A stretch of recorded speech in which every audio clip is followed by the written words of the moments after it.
ताज़ा तरीन वीडियोस के लिए हमारा चैनल सब्सक्राइब करके बेल आइकॉन प्रेस करें ताकि आपको मिले हर अपडेट सबसे पहले।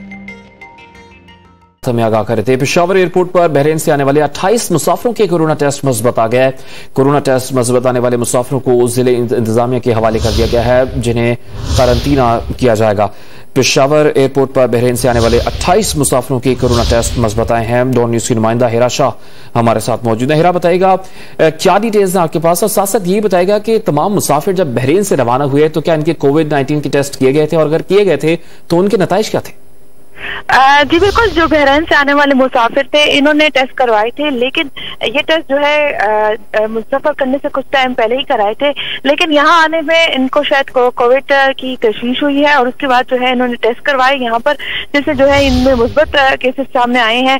और बहरीन से बैनुल-अक़वामी एयरलाइन की परवाज के जरिए आने वाले 28 मुसाफिरों को कोरोना टेस्ट मुस्बत आ गए थे। एयरपोर्ट में मुसाफिरों को रैपिड एजेंट टेस्ट किया गया और कोरोना टेस्ट मुस्बत आने वाले मुसाफिरों को जिले इंतजामिया के हवाले कर दिया गया है और एयरपोर्ट के मुख्तलिफ हिस्सों को टेस्ट 10 इन्फेक्ट किया गया है। प्रवास के जरिए 130 मुसाफिर वापस आए हैं। जी बहुत शुक्रिया हिरा।